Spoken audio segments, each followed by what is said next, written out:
स्वागत है दोस्तों आपका वैकुंठ धाम में। दोस्तों, आज जिस सवाल का जवाब मैं आपको देने जा रहा हूँ वह सवाल हमारे एक सब्सक्राइबर अमृत राज ने हमसे पूछा था। सवाल कुछ इस तरह था कि रामायण के बाद वानरों का क्या हुआ और वह कहाँ चले गए। खैर, आज इस प्रश्न का उत्तर मैं आपको विश्वविख्यात और सबसे पौराणिक या सबसे पहली रामायण मानी जाने वाली श्री वाल्मीकि जी की रामायण पर से देना चाहूँगा। माहौल कुछ इस तरह था कि अयोध्या में से खुद के राज्य में सही सलामत पहुंचे राजाओं ने अयोध्या और श्री रामचंद्र के स्वागत से बहुत प्रसन्न थे। इसी वजह से उन्होंने अपने राज्य से हीरे मोती, नीलम, माणिक और रत्न, उज्ज्वलित घोड़े, विशाल हाथी, रथ इत्यादि चीजें अपने मंत्री के साथ अयोध्या भेजी। जनक राजा को छोड़ने गए वो भरत शत्रुघ्न उपरांत मामा युद्धाजित को छोड़ने गए लक्ष्मण जी भी रत्न माणिक भेंट में लाए थे। ऐसे ही कहीं भिन्न भिन्न राजाओं द्वारा भेंट रूप रत्न श्री राम जी के पास आए थे। वह सारे रत्न जो भेंट रूप आए थे उन्हें भगवान राम ने युद्ध में सहायता निभाने वाले वानरराज सुग्रीव, अन्य वानर, युद्धपतियों, विभीषण और दूसरे 4 राक्षसों को बांट दिए। उन हीरे जवाहरातों को पाकर और देखकर वह सब बहुत खुश हुए। फिर भगवान का ध्यान अंगद और हनुमान जी के ऊपर केंद्रित हुआ। अंगद और हनुमान जी को अपने पास बुलाकर अपने पास खड़े सुग्रीव से भगवान ने कहा, है सुग्रीव, अंगद बाली का पुत्र था लेकिन अब वह तुम्हारा पुत्र है और पवनसुत हनुमान जी मेरे मंत्री है। यह दोनों मेरे परम हितेच्छु एवं मुझे विजय दिलवाने में बहुत बड़ा योगदान रखते हैं, इसीलिए मुझे इनका मेरी उच्च भेंटों से स्वागत करना चाहिए।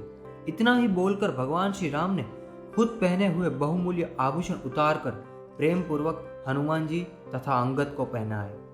अभी भी कहीं वानर युद्धपतियों को भेंट देनी बाकी थी, जैसे कि नल, नील, कुमुद, केसरी, प्रबंध, बलिमुख, गंधमादन, हृदिमुख, विनत, पनस, इंद्रजानु, मेद्र, गवाक्ष, द्विविध, धूम्र, जामवंत और सुषेण इत्यादि वानरों को श्री रामचंद्र ने अपने पास बुलाकर प्रेम पूर्वक मधुर वाणी से कहा, आप सब मेरे भाई जैसे हैं। मुझे संकट में से मुक्त करने में एवं मेरे कार्य को सिद्ध करने में आप लोगों का बहुत पुरुषार्थ है। वानरराज सुग्रीव में आपके जैसा उत्तम और बाहोश यानी कि चालाक मित्र पाकर यशस्वी हुआ हो।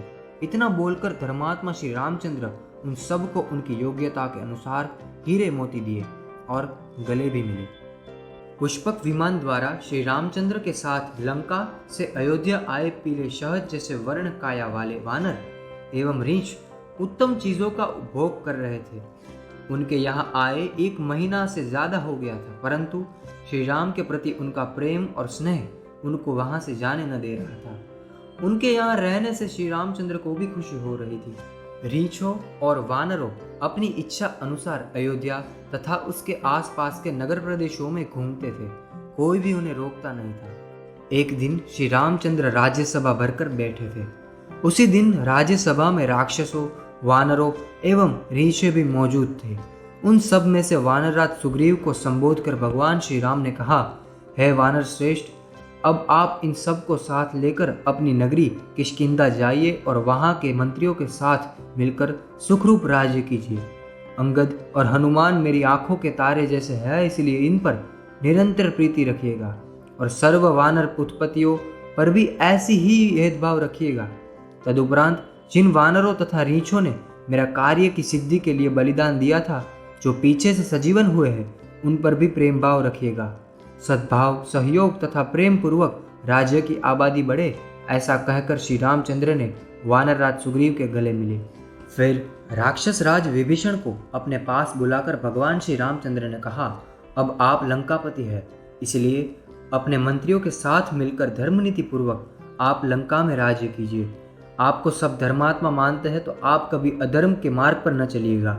अप्रत्याशित आपकी सहाय मिलने से मेरा कार्य जल्दी निपूर्ण हुआ है।